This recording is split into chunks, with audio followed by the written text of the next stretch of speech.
মোদি মোদি আমার বুকে আসো, আমার বুকে আসো, তাড়াতাড়ি মোদি বুকে আমাকে জড়িয়ে নাও। আহ কি শান্তি। এখানে আর নয়, বেটে চলো।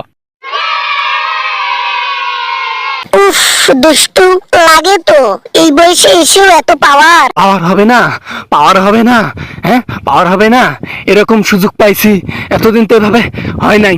আস্তে বাবা আস্তে, আমি আছি তো, লুটে পুটে নিতে পারবা। এত হাবড়াচ্ছ কেন? ওকে ওকে হাসিনা, আমি এখন রিল্যাক্স হয়ে গেলাম। তোমায় যা কিছু দিয়েছি প্রিয়, ভুলে যেও না। এক একটা রাত তোমাকে রঙিন করে দিচ্ছি। যেটা টাকা দিয়ে হয় না, সেটা আমি তোমাকে এই বয়সে এসে পুষিয়ে দিচ্ছি। আমাকে আর কিছুদিন রাখিও তোমার কাছে। আরে কি বলো এসব? আরে না না না না না, তোমাকে হাতছাড়া করলে হবে না। আমি এই বুড়াতি বয়সে আর কোনো মেয়ে পাবো বলো? তুমিও সিঙ্গেল এখন, আমিও সিঙ্গেল। তার উপর আবার তোমার পদত্যাগ হইছে, এখন থেকে রোজ এখানে থাকবা। না না না, আমাকে এখানে রাখলে হবে না তো, আমাকে অন্য কোনো সেফ জায়গায় নিয়ে যাইতে হবে। কারণ তোমারও এখানে তো আন্দোলন করতেছে আমার জন্য। আমি খুন করে এসেছি হাজার হাজার পাবলিক, হাজার হাজার স্টুডেন্ট। আমাকে রাখবে কি এখানে? কেন রাখবে না, কেন রাখবে না? আমি গোপনে রাখবো তোমাকে। তোমাকে ব্যবহার করতেছি কি মাংনা মাংনা?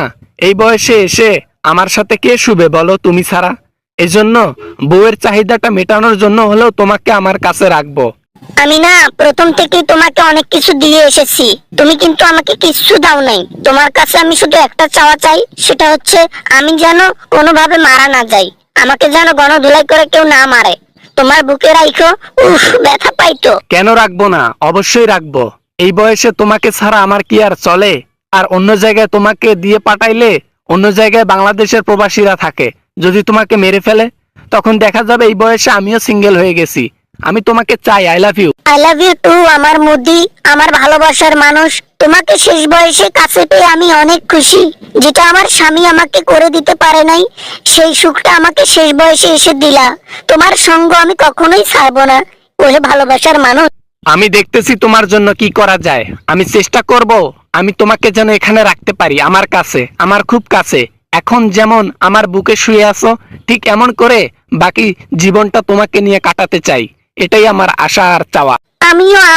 আমিও যে সুখটা পেয়েছি না, এই সুখটা আমাকে ওয়াজেদের বাবাও দিতে পারে নাই। তুমি এই বুড়তি বয়সে এসে যে পাওয়ারে থাকো না, তোমার একেবারে ছোঁয়াতে আমি আগুন হয়ে যাই।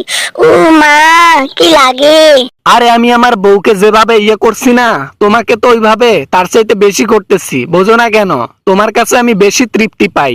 আমার তো অল্প বয়সে বউ মারা গেছে, তোমারও অল্প বয়সে স্বামী মারা গেছে। দুজনের পাওয়ার তো এখনো শুরু হইছে। আমরা সারা জীবন এভাবে বঞ্চিত হয়ে থাকতে চাই, কি কও হাসিনা? আমারও তো সেটাই কথা, কিন্তু থাকতে পারি কিনা জানি না। তবে যেখানেই থাকি না কেন, প্রতি সপ্তাহে আমার সাথে একবার করে দেখা করবা। অন্তত আমার শরীরের জন্য হলেও দেখা করতে হবে, না হলে যে নেশা ধরাইছো এটাকে কাটাবো কেমনে? আরে না, তোমাকে আমার কাছ থেকে দূর করলে না তুমি দূরে যাবা। চেষ্টা করব তোমাকে আমার কাছে কাছে রাখার জন্য। আর যদি আমি হেরেও যাই, তারপর পৃথিবীর যে প্রান্তে থাকো না কেন, আমি তোমার কাছে প্রতি সপ্তাহে না, প্রতি 3 দিন পর পর এসে খেয়ে যাব। আমিও আমার যৌবন তোমাকে উজাড় করে দেব। তুমি খাবা, আমি খাওয়াবো। ঠিক আছে প্রিয়? ঠিক আছে ঠিক আছে, এখন হয়ে গেছে কাজ। ওকে চলো, গোসল করব, বাথরুমে গিয়ে আরেকবার হবে।